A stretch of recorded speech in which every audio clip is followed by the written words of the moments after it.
जय श्रीराम। मी संजय बाजीराव मरकड, अध्यक्ष कानिफनाथ देवस्थान ट्रस्ट व सरपंच श्री क्षेत्र मढी।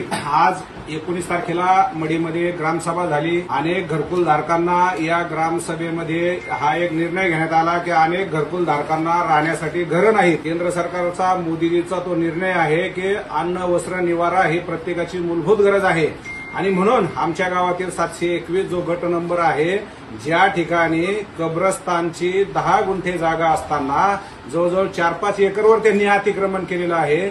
म्हणून आज आम्ही तो ठराव घेतलेला आहे की ते अतिक्रमण काढून त्या ठिकाणी घरकुलधारकांना जागा द्यायची आहे। दुसरा एक ठराव आम्ही या ठिकाणी मान्य केलेला आहे की आपण जर पाहिलं तर प्रचंड भाविकांची गर्दी आज कानिफनाथांच्या संजीवनी समाधीच्या या दर्शनाला या ठिकाणी भाविक येत असतात। आपण रस्त्याला जर पाहिलं तर कानिफनाथ देवस्थान ट्रस्टच्या जागेमध्येच एक मस्जिद बांधलेली आहे रस्त्याने श्रीराम चौकामध्ये, आणि त्यामुळे रहदारीला फार त्या ठिकाणी त्रास भाविकांना होतो।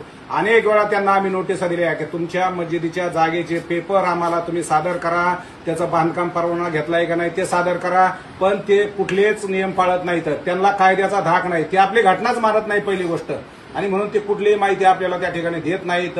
नवीन नवीन मौलाना त्या ठिकाणी आलेले असतात, ते रोहिंग्या आहेत, बांगलादेशी आहेत, पाकिस्तानी आहेत, तर त्याचीही माहिती आम्ही मागवली होती पण ते देत नाहीत। आणि म्हणून गावामध्ये 2 मस्जिदी आहेत, जर का 150-200 समाज या गावामध्ये आहे तर एक मस्जिद आहे ती त्यांनी नमाजासाठी वापरावी, आणि ही मस्जिद जी रस्त्यामध्ये आलेली आहे जेणेकरून भाविकाला त्याचा त्रास होतोय, ती मस्जिद आम्ही त्यांचे पेपर मागवणार आहोत। मला तरी वाटतं त्यांच्याकडे कुठलेही कागदपत्र त्या जागेसंदर्भात मस्जिदी संदर्भात नाही आहेत। मीही ग्रामपंचायतचा रेकॉर्ड तपासले, कुठलेही पेपर इथं सापडत नाहीत, आणि म्हणून आज आम्ही या ठिकाणी ठराव घेतलेला आहे की रस्त्यात येणारी मस्जिद जी काही भाविकांना त्या ठिकाणी त्रास होतो ती मस्जिद ठराव घेऊन आम्ही पाडून टाकणार आहोत।